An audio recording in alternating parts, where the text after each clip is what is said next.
Joining us now is Daniel Lacalle, chief economist at Tressis.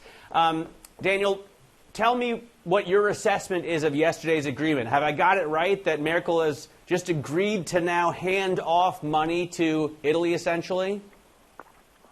Well, not really. Thank you very much. Good morning to everyone.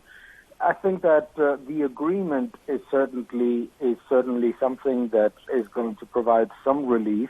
But if you look at the wording, it is actually quite interesting because it is definitely binding, and it in the wording it also says very specifically that it is subject to member states implementing important structural reforms.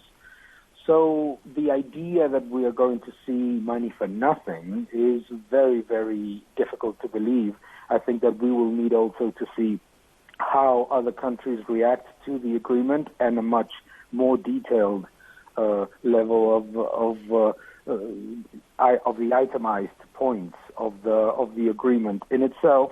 But if we look at the joint memorandum that France and Germany have published, it is evident that it is less strict than could have been imagined, but includes conditionality and binding repayment schemes. Good morning to you, Daniel. So does this give some fiscal space to countries that don't have so much fiscal space in southern Europe? Yes, absolutely. I think that it is interesting that it is also targeted not just to countries and their general spending programs. It is targeted at regions and sectors.